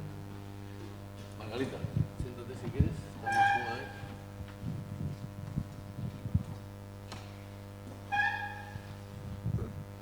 Bueno, pues muchas gracias, seré bastante breve. En realidad creo que era un marco que no podía dejar pasar, entre otras cosas, porque ayer cuando yo escuchaba las palabras de Marga, reconocía en la intervención suya dos de nuestras reivindicaciones que ya las hacíamos desde finales de marzo, que era en plena pandemia. En realidad la situación de Ecuador es una de las más difíciles de América Latina en este sentido, porque se ha hecho un manejo negligente de la pandemia. Por favor, Fran, contrólame el tiempo, que no me pase. Básicamente porque las decisiones políticas que se tomaron priorizaron el pago de la deuda y no pues, priorizar la vida, la salud, los gastos en esta materia. Incluso la propia ministra de Sanidad de ese momento dimitió porque no era posible hacer frente a una pandemia sin recursos. Claro, y este contexto es un poco el que ha tenido que vivir varios países del entorno. Ahora explico un poco por qué. En ese proceso se aprueban dos leyes humanitarias en las que se producen una serie de rebajas laborales y se implementa una agenda neoliberal salvaje. Como en pocos lugares, incluso de los más de la cuna del neoliberalismo, se estaba salvando a las empresas, metiendo incluso dinero directamente a los bolsillos de la economía para evitar quiebras, ¿no? Pues esto no ocurrió en Ecuador, todo lo contrario. Y fruto de eso hoy tenemos un escenario bastante complicado, porque no solamente es la pandemia en términos económicos, sanitarios, sociales. ¿Y por qué decía que ayer cuando Marga hablaba de dos necesidades y que creo que es importante que de este foro salgan como las conclusiones de esto? Es porque uno de los eslóganes de los marcos donde están estas campañas es desde el ámbito de la solidaridad internacional para el tema de la cooperación, que obviamente no se puede entender sin un marco de luchar por la justicia social, ¿no? Porque si no nos quedaríamos en poner esas tiritas de las que hablamos y nosotros aspiramos a transformar el mundo. Pues en todo este proceso de la pandemia se ha venido a evidenciar con mucha más claridad las cuestiones estructurales que ya estaban de fondo, ¿no? Y también la necesidad de tener un Estado más fuerte. En ese sentido, se ha visto que decisiones políticas tan fundamentales como 6 bancos mundiales, el Banco Central, el Banco de Inglaterra, el Banco de Canadá, el Banco de Suiza y el Banco de Japón, junto con Estados Unidos obviamente, tienen un acceso ilimitado a recursos financieros, estamos hablando. Después se amplió un poco más a otros gobiernos de Australia, de Australia, Brasil, Corea, México y Singapur, a unos 600.000 millones, y el resto de países que suponen, todos estos países que he mencionado no llegan ni al 20% de la población, y el 80% de la población no puede acceder a esos recursos para hacer frente a la pandemia. Lo que tiene que hacer es acudir a mecanismos perversos y salvajes de préstamos del Banco Mundial y el Fondo Monetario Internacional, que a cambio de darle ese dinero le obligan a implementar agendas salvajes, que es lo que ha pasado en Ecuador. Y es por eso que la petición que hacía Marga de que apoyemos también desde este espacio la condonación de la deuda se vuelve más necesaria que nunca. Nosotros ya en marzo, con el que ahora es candidato a presidente por la Revolución Ciudadana, Andrés Arauz, estábamos elevando una serie de peticiones, como es la emisión de derechos especiales de giro, SDR, en sus cifras en inglés, por parte del Fondo Monetario Internacional, y esto ya se hizo en la crisis del 2008 y el 2019. Y un 10% de estos recursos llegaron a los países pobres. La diferencia es que no existían contraprestaciones, ¿no? Esa era la diferencia con los acuerdos económicos al uso del Fondo Monetario Internacional.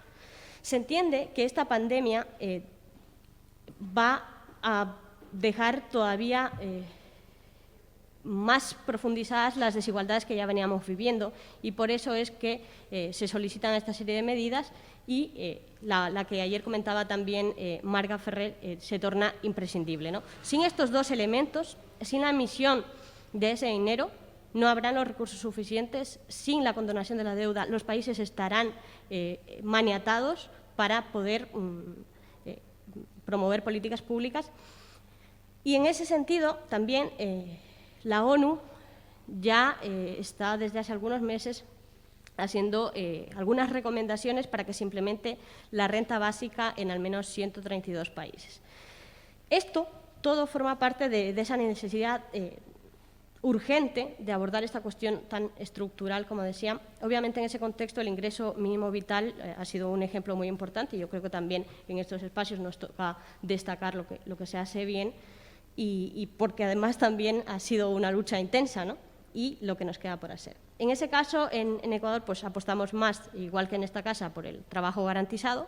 No obstante, lo sitúo como hay elementos, tanto en la renta básica como el trabajo garantizado, hay políticas públicas que se pueden poner sobre la mesa para paliar un poco los efectos de la pandemia.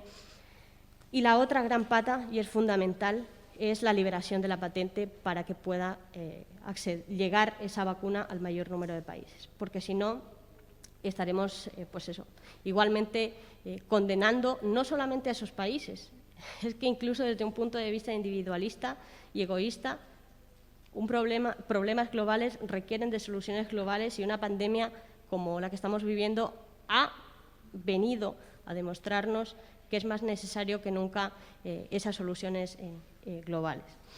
Entonces, yo básicamente quería situar esos dos elementos sobre la mesa, a solicitarles también que la puedan apoyar desde ese espacio, porque creo que es importante hacer una incidencia fuerte con este tema y también porque tenemos un importante rol ahora dentro del Gobierno y porque es importante también empujarlo desde otros debates, ¿no? Desde la sociedad civil, desde la academia, desde los medios de comunicación, para que se pueda dar. En todo este marco y este escenario es que en febrero nosotros tenemos unas elecciones en Ecuador, elecciones que pues son fundamentales porque, como digo, estas políticas que viene implementando el Gobierno de Moreno ya no dan para más, ya no aguantan más.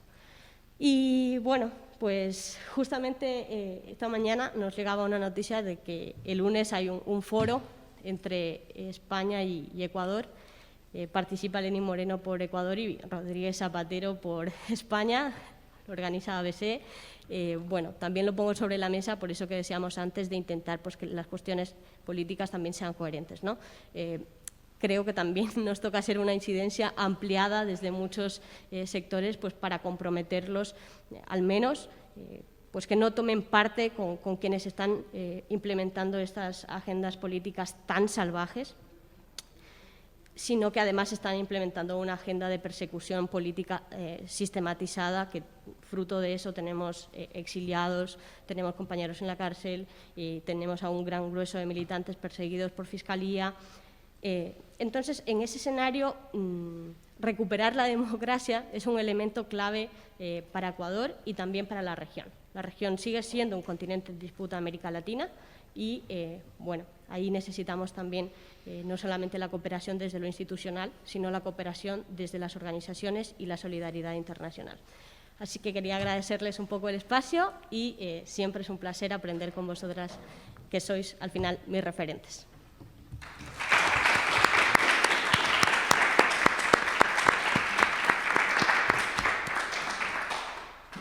Bueno, pues muchas gracias, Margarita. Venceremos en Ecuador también. Bueno, vamos a la parte de preguntas. Yo lo que diría es que, bueno, primero quiero saludar a Ali Salem, que está aquí, que es delegado del Frente Polisario en la Comunidad de Madrid. Y su compañero Jalil, que ahora ha recibido una llamada, también trabaja en comunicación en la delegación del Frente Polisario de España. Entonces quería que supierais que están aquí y que es un placer contar con vosotros. Pasamos a las preguntas, si queréis. Yo diría que hiciéramos, dada la hora que es, intervenciones muy cortas y más preguntas que intervención, por favor.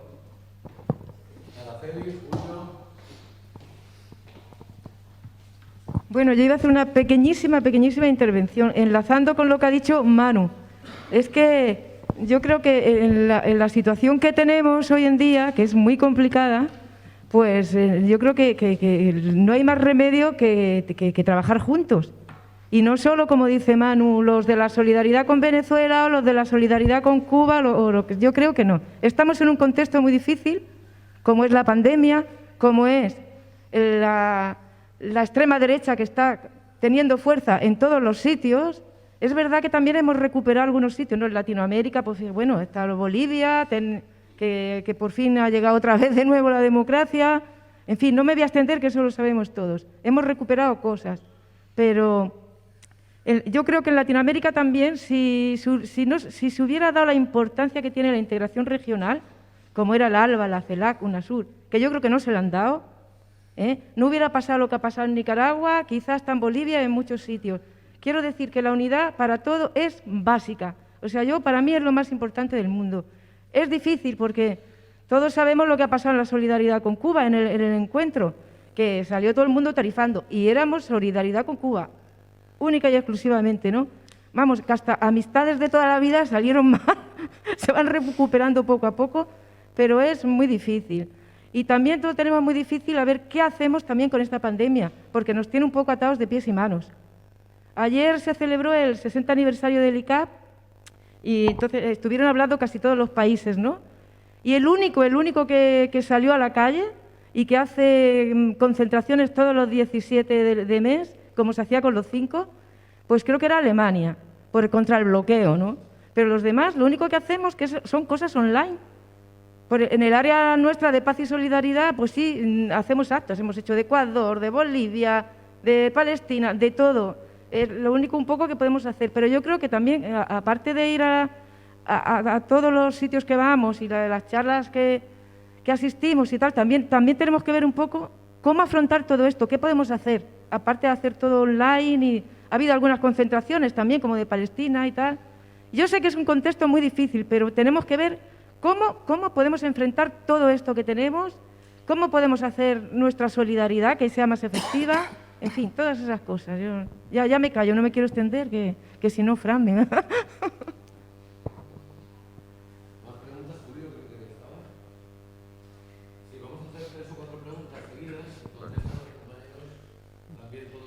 Vale. Sí, yo cuando, en fin, en Margarita hablamos hace un par de días de que pudiera presentar una ponencia. Yo pensaba presentar una ponencia también, no ahora, sino luego a la tarde, en la reunión que al final no vamos a poder tener. Entonces, brevemente, lo que yo quería plantear, que lo había comentado también con Fran, era lo siguiente: la contradicción tremenda que tenemos de estar en el Gobierno y en la calle contra el Gobierno en la mayoría de los temas que se están tratando aquí hoy, ¿no?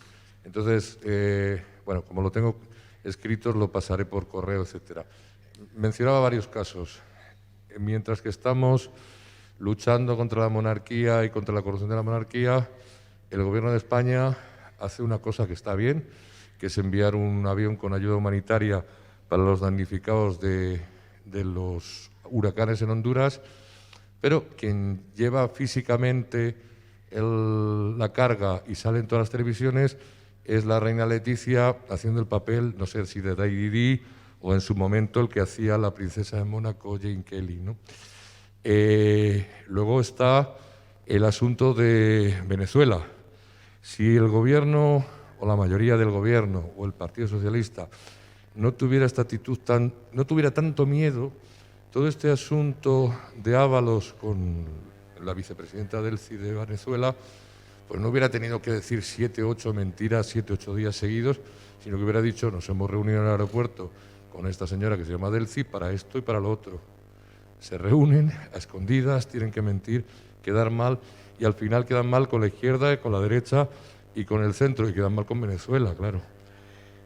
Otro ejemplo que ponía en la ponencia, desde luego lo de los barcos de Yemen. Esto es una auténtica vergüenza, y aquí se juntan varias cuestiones, también nuestra monarquía. También nuestra monarquía corrupta está en negocios corruptos con esos gobiernos del Golfo, que, en fin, en nuestros mapas son el Golfo Pérsico, aunque para ellos es el Golfo Arábigo, y que están ahí los Emiratos, Bahrein, no sé qué, y Arabia Saudí otra vez. Y ahí mandamos armas a países que están en guerra o que no respetan los derechos humanos, las dos cosas. Y el último caso que quería exponer, vamos, y que pongo en mi escrito, es, desde luego teniendo en cuenta que están aquí los compañeros saharauis, el Sáhara. Marruecos no solo es una monarquía corrupta, no solo nos está haciendo continuamente chantaje con la cuestión de los migrantes, no solo nos hace chantaje con que el llamado terrorismo yihadista son ellos que nos lo pueden frenar, sino que les vendemos armas, miramos para otro lado y dejamos que el pueblo saharaui, que está teniendo que volver a las armas, que ha tenido que enfrentarse militarmente a la ruptura del alto el fuego por Marruecos, le dejamos ahí abandonado cuando tenemos como país, como Estado, como reino, como lo que seamos, una obligación clara fijada por Naciones Unidas. Salimos a la calle, como siempre, poca gente para apoyar a Palestina, al Sáhara, a Venezuela. Ha pasado ahora con el gobierno y cuando no estábamos en el gobierno. Pero esa dificultad la tenemos que hablar, ¿eh? La tenemos que hablar en nuestros territorios. Donde haya área de paz, en el área de paz, y donde no la haya, a ver si somos capaces de ayudar así desde lo federal a constituirla. Porque es una tarea, no solo es una tarea clara, sino que es una cuestión básica para ser capaces de tirar para adelante como izquierda. ¿Hay una contradicción entre estar en el gobierno y estar en la plaza del Ministerio de Exteriores? Parece que sí. ¿Cómo la resolvemos en Madrid, en Barcelona, en Murcia o en Tenerife? Eso es lo que tenemos que hablar en los territorios, pero también coordinadamente. Y nada más, muy buenos días. ¿Alguna pregunta más? ¿Algún compañero o compañera? Sí, muy rápido, porque además es una cuestión bastante obvia. Quien hace mucha política exterior de España al final son los consulados y las embajadas. Y yo ya no espero, aunque debería, que el pacto de gobierno llegue a la embajada y el personal político de la embajada sea personal político de toda la coalición y siga eso. Yo simplemente me gustaría que la embajada y la política exterior de España sobre el país fuese transparente. En este país casi todas las instituciones políticas tienen algún grado de transparencia. Sin embargo, no sabemos ni cómo, ni por qué, ni de qué forma trabajan las embajadas. Y algunas veces tienen políticas, por ejemplo, en el caso de Bolivia, ocultas, pero interesantes, ayudaron a compañeros a que no fuesen represaliados, pero en otros países, por ejemplo Colombia, no se sabe muy bien cuáles son las estrategias políticas. Entonces, ya no que estén al servicio de ciudadanos, sino al menos que sepamos, que podamos hacer una crítica pública a cuáles son los intereses y los objetivos de las misiones diplomáticas de España en el extranjero.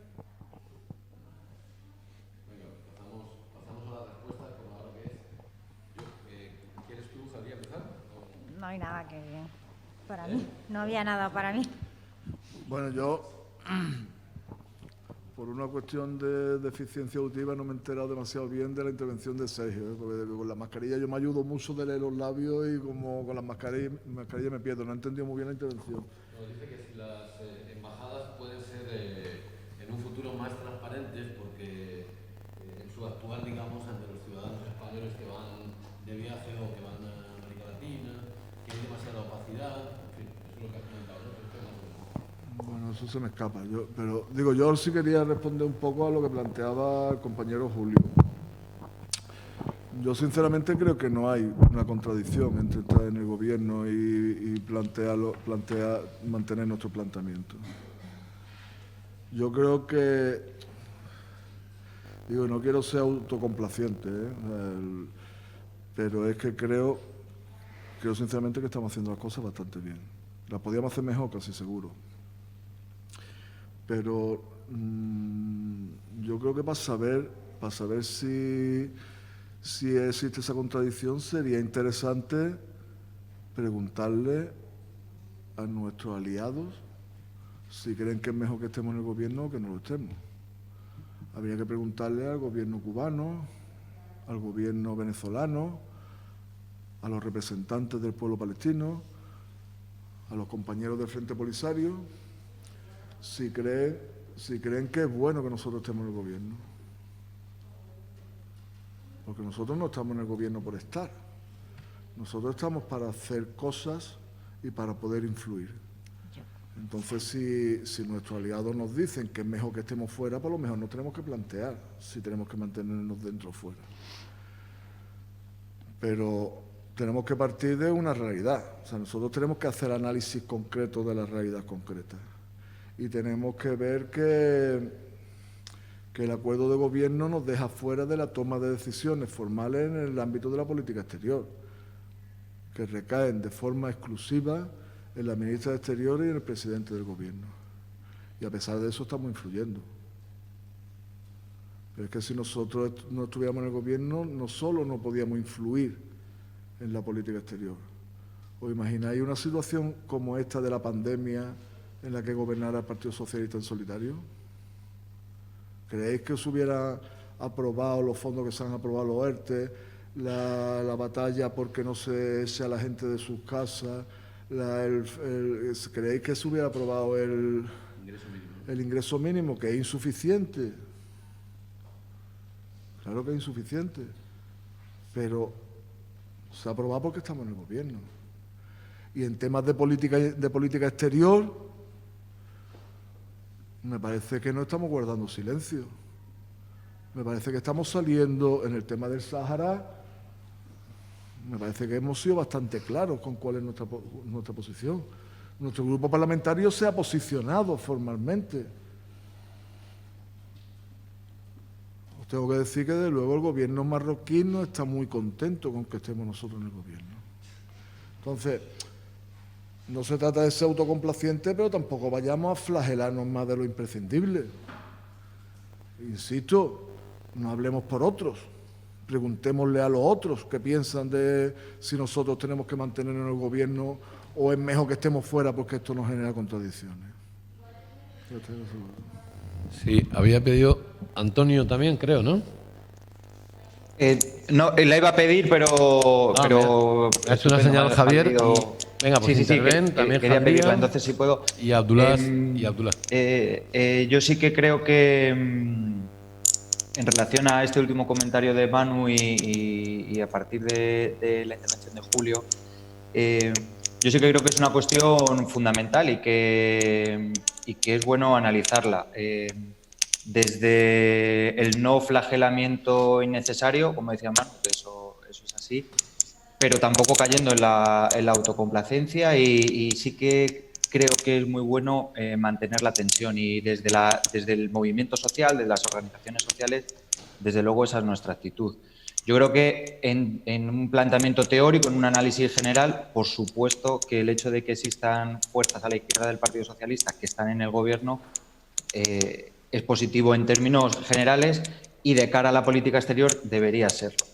Sí que obviamente que la lectura que estamos haciendo también desde el movimiento social es que hasta el momento, pues desgraciadamente, seguramente por las propias limitaciones de la correlación de fuerzas o por el pacto de gobierno y por las responsabilidades que se han asumido, pues en política exterior esta influencia todavía no es demasiado visible y yo creo que es bueno plantearla como una tensión permanente. Es decir,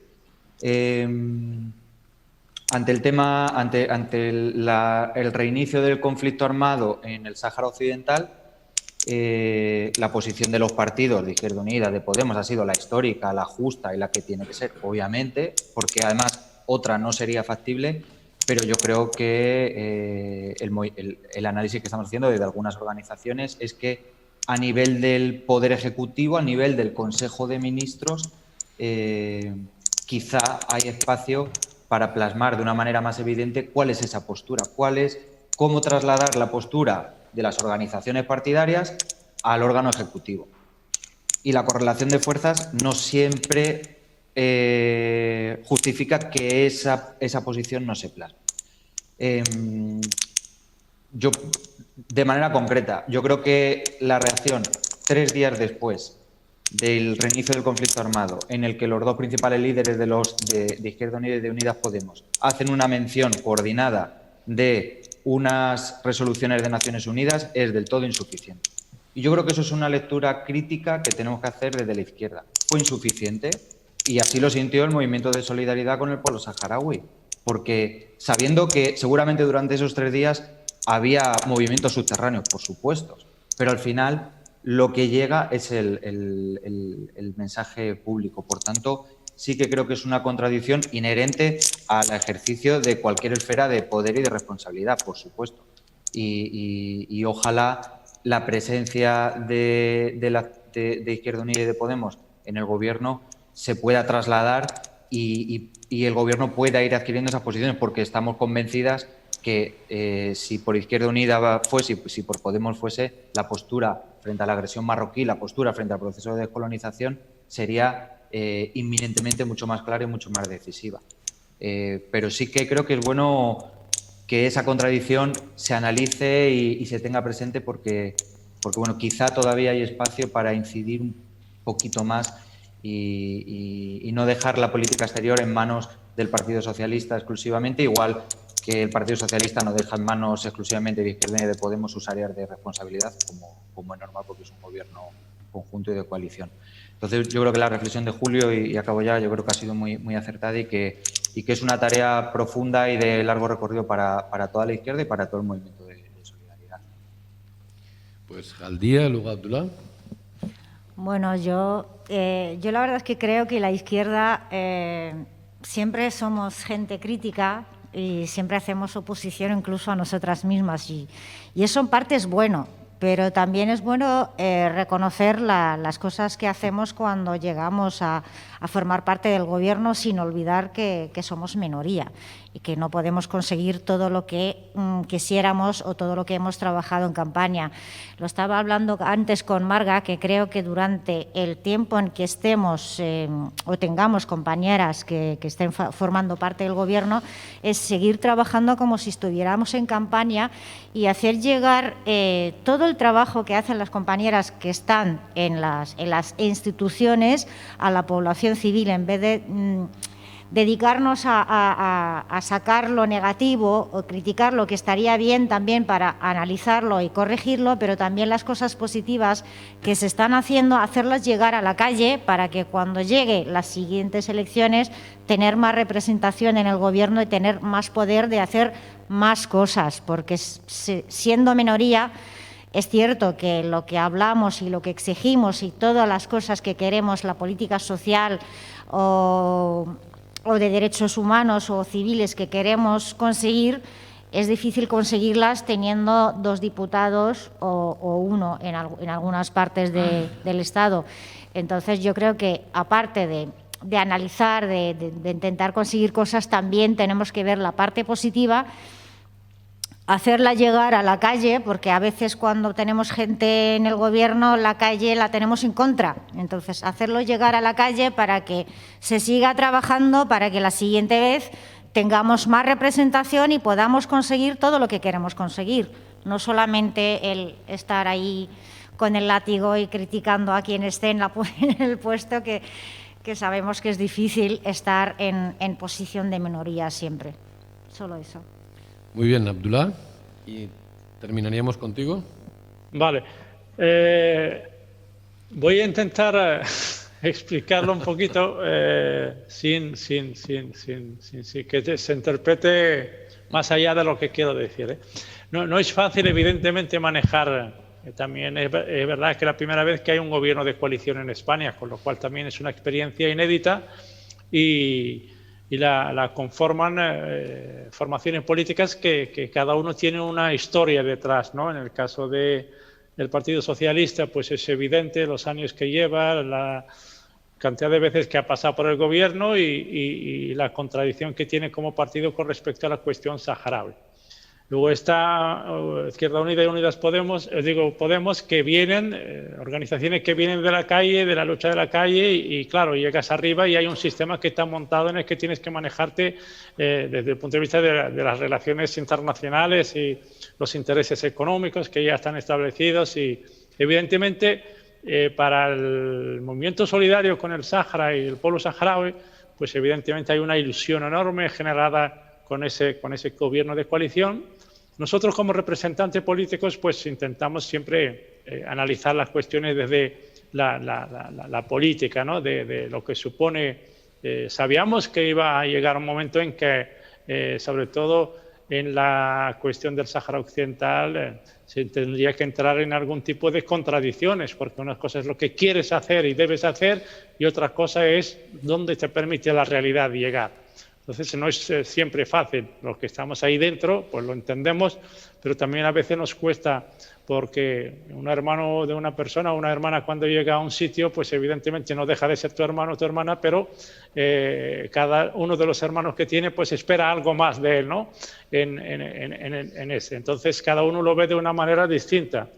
En la política internacional, yo creo que el posicionamiento, nosotros lo consideramos que es coherente con lo que venían defendiendo la coalición Unidas Podemos Pero en el tema del Sáhara Occidental entendemos nosotros también las dificultades que va a poner Marruecos en eso. Marruecos desde el minuto 1 no lo ha hecho ninguna gracia que Unidas Podemos formaran parte del gobierno, entonces ha empezado a trabajar en ese sentido, pero trabajarlo desde el otro también partido de coalición.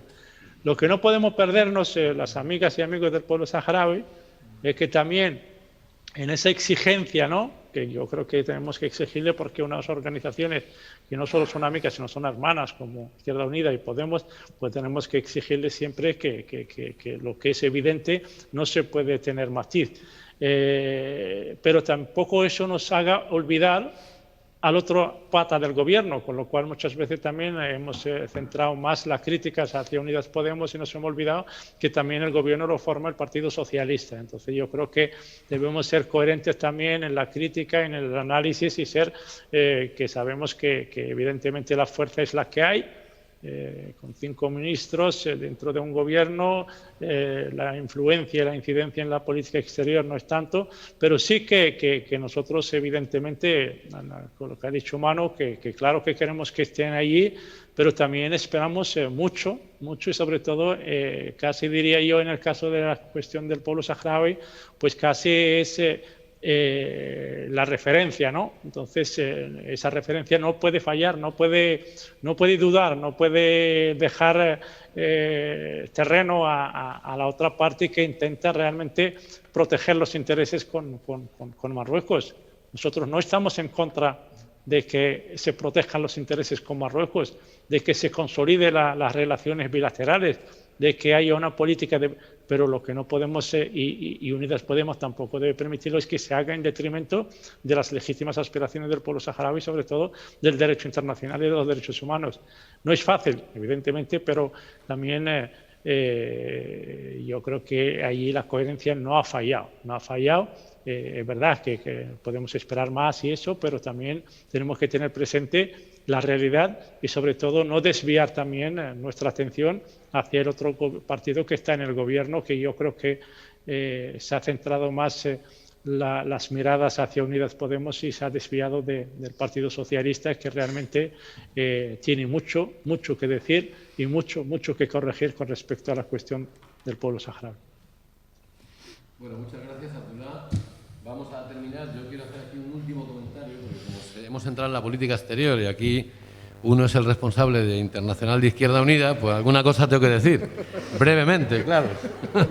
Brevemente, ¿no? Porque si no digo nada, pues unos dirán, no ha dicho nada. Si digo demasiado, algunos dirán, este se ha hecho ponente. No, voy a hacer un comentario, nada más, ¿no?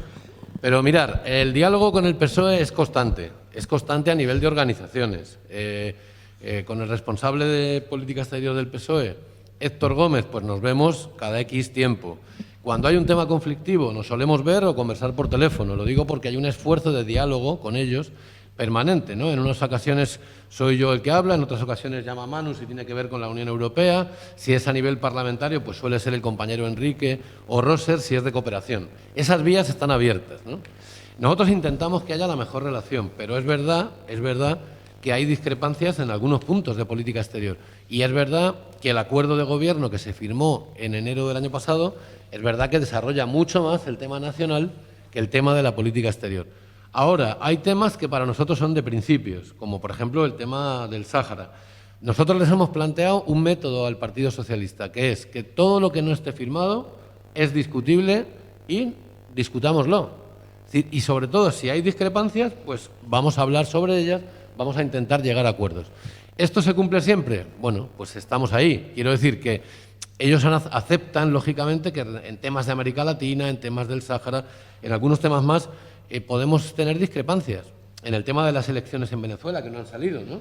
Pues aquí Manu y yo hemos venido como observadores dentro de un grupo de compañeros mayor y hemos ido a observar las elecciones.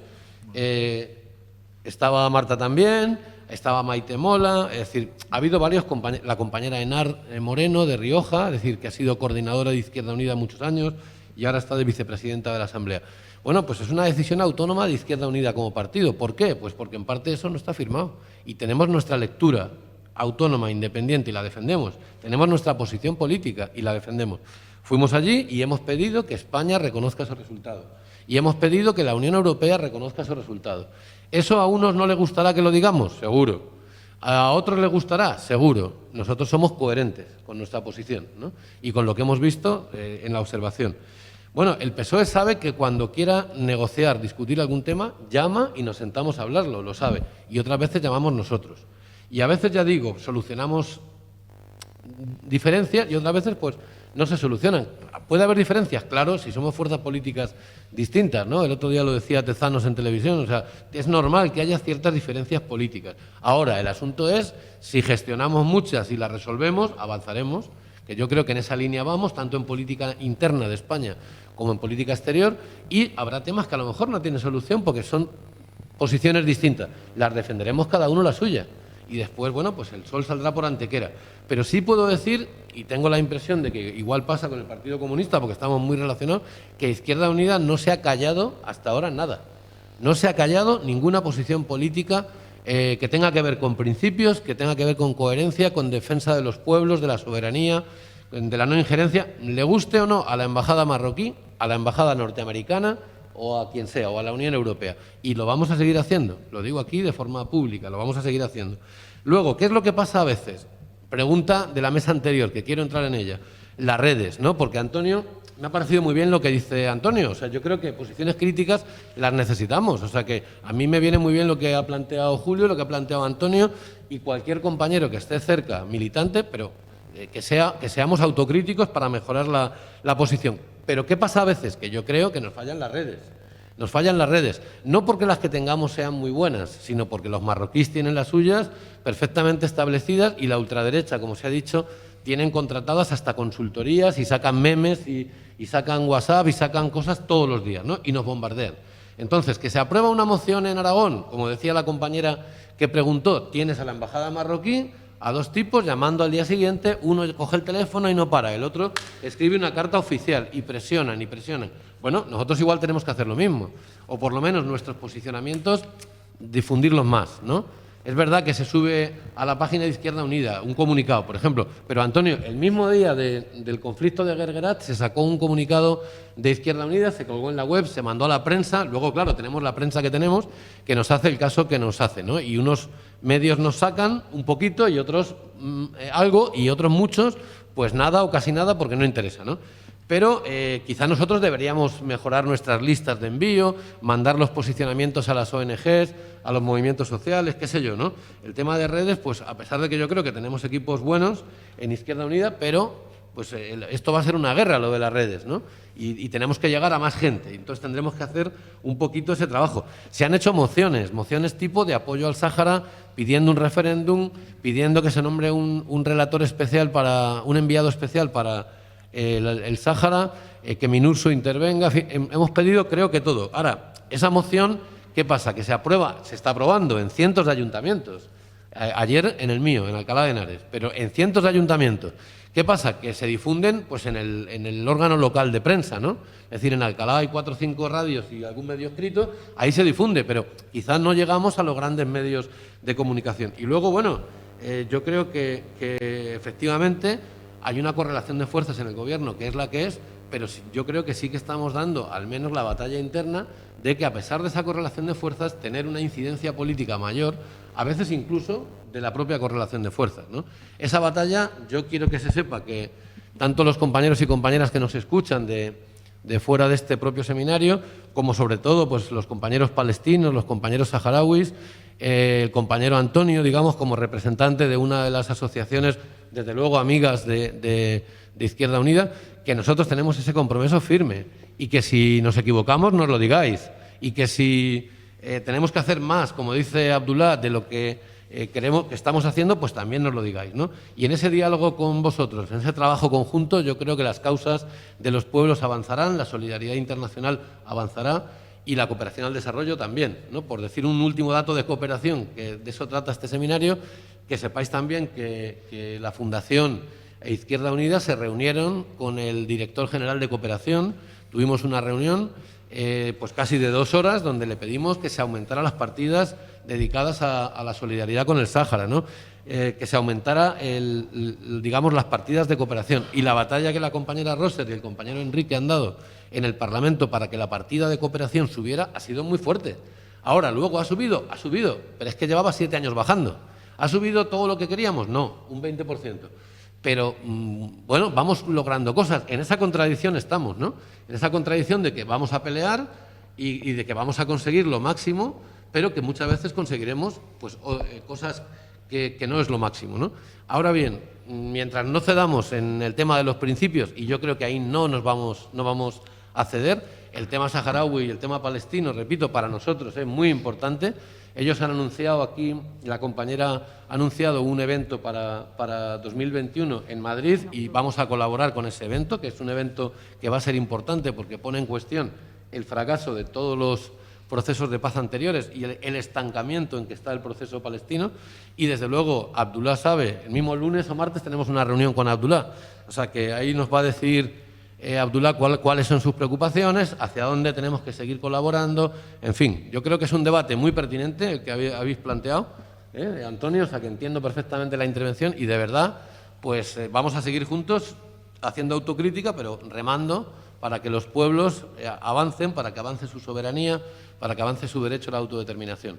Y nada más, que yo creo que es muy tarde, así que muchísimas gracias a los que habéis venido de fuera por estar aquí, muchísimas gracias. Nos ha permitido un espacio de debate muy rico, donde van a salir muchas conclusiones. Gracias a los ponentes, a los 4, que tengo aquí detrás mío a 2, pero los veo y los aprecio mucho. Así que, pues nada, compañeros y compañeras que también estáis conectados en línea, muchas gracias por estar aquí, por haber estado presentes, por haber preguntado. Y solamente una cosa, que cuando tengamos el vídeo, que lo tendrá Javi Moreno listo pues en breve, pues que difundamos todo lo que podamos ese YouTube, para que el debate no haya quedado solo en los 15 o 20 que hemos estado aquí físicamente, ni en los cientos de compañeros que pueden haberse conectado, sino que llegue a miles de personas, ¿no? Porque yo creo que estos debates avanzan cuando somos capaces de sacarlos más allá de nosotros mismos, más allá del activismo, digamos, más alto. Así que muchas gracias a todos. Adelante. Gracias, Fran. Gracias. Nada. Gracias, compañeros.